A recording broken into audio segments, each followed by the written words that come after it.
Welcome back to season 2 of the Truth and Freedom podcast, where awakening begins with asking the question most people are afraid to ask. I'm your host, Dr. Dan Amzalag, and this is not just another podcast. This is a journey into awareness, courage, and truth. Now, in today's episode, we will discuss the topic of redefining success from external validation to inner alignment. Now, we like to believe that we are free, that every choice we make is a product of our own mind, our own will, our own intention. But the truth is, freedom is far from limited than what we often realize. The system we live in, social, economic, political, technological, are designed to guide, influence, and constrain our decisions. From the food we eat to the news we consume, from the careers we pursue to the relationship we form, much of what we call choice is already being shaped long before we even recognize it. And if we're not conscious, if we're not awake, we end up living in an illusion, believing we are autonomous while being subtly controlled. Now, these systems operate in ways that we feel invisible, natural, or even necessary. Advertising, for example, doesn't just sell product. It sells desires, insecurities, and a sense of identity. The way options are presented, the way success is defined, the way scarcity and urgency are communicated. All of it nudges our decision without us realizing it. We feel like we're picking freely, but in reality, we're choosing from a menu that's been carefully curated. And when that menu is designed to maximize profit, power, or conformity, the choices that benefit us personally may never appear at all. Now, it's the same with education, work, and governance. Systems are built to reward compliance and predictability, not creativity or critical thinking. The path we are encouraged to take, school, career, lifestyle, are framed as choices, but they're choices with narrow boundaries. Step outside, and suddenly the world makes it harder. Step outside, and the pressure to conform intensifies. Step outside, and you feel alone, uncertain, and even wrong. Now, the illusion of choice is comforting because it masks control. We feel like we're exercising free will, but in truth, the boundaries were never ours to begin with. Technology, of course, has amplified this manipulation. Algorithms now predict, guide, and even anticipate our behavior before we are conscious of it ourselves. The content we see, the products we buy, the ideas we're exposed to, all of it is filtered, framed, and optimized to shape our actions. Social media, targeted ads, curated newsfeed, they're neutral. They are psychological scaffolding designed to steer us, often without our awareness. And the more convenient and personalized we feel, the deeper the control. We mistake convenience for freedom, but convenience is just another chain. Even in relationships, the illusion persists.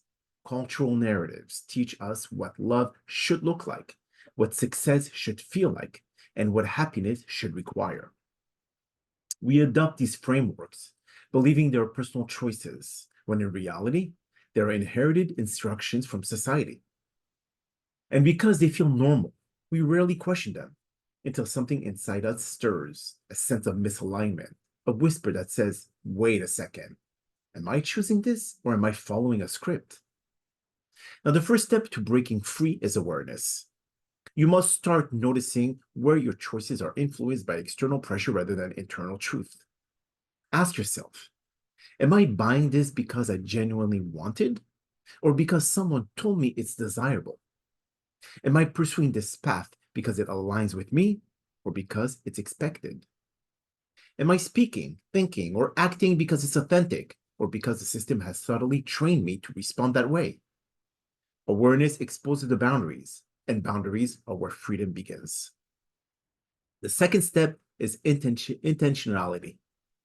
Once you recognize the influence, you can start reclaiming your autonomy. It doesn't require abandoning the system entirely. That would be impossible for most of us, but it requires choosing consciously within it. You decide which influence you accept, which to resist, and which to ignore.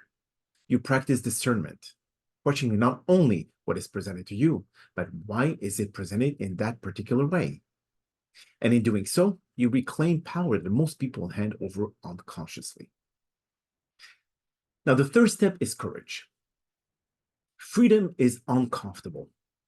When you start making decisions based on your own principle rather than external script, you will face friction, criticism, and resistance. The system resists independence because independence threatens control. People around you may resist as well, unconsciously, reflecting the programming they themselves have internalized. But courage is not the absence of fear. It's the willingness to act in spite of it. Every choice made consciously is an act of liberation, a quiet rebellion against the invisible chain that binds us. It is also essential to recognize that true freedom is not chaos. Exercising conscious choice doesn't mean rejecting all structure, responsibilities, or guidance. It means aligning your decision with your values, your purpose, and your vision rather than letting system dictate the terms of your life.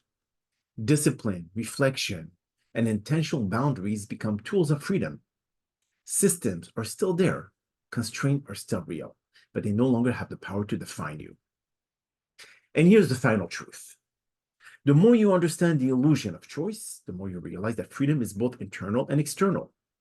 Now, internal freedom comes from self-awareness, assignment, and courage. External freedom comes from creating conditions, relationship, work, lifestyle, and communities that reflects your internal truth. The moment these two align, the illusion fades. You see clearly where control ends and where your sovereignty begins. You realize that choice is never absolute, but power is always possible. So the next time you feel constrained, frustrated, or trapped, ask yourself, are these limits real? Or have I been guided to believe they are? Are my decisions mine? Or have they been shaped by unseen hands? Now, the answers are rarely comfortable, but they are necessary. Because the difference between living under influence and living intentionally is awareness. And awareness is the key that unlocks the door to real freedom. So once you grab this, the system no longer controls you. You navigate them consciously. You choose, even with boundaries. You act, even with pressure. And you live not as a subject of circumstances, but as an architect of your own reality, or I would say matrix. That is the ultimate truth. Freedom is never given. It is reclaimed. It is claimed one conscious choice at a time. Now, I hope that you've all enjoyed this insightful episode as much as we did, and stay tuned for our next one as we'll explore overthinking detox, quieting the noise from within. Until then, my friend, stay awake, stay grounded, and stay free.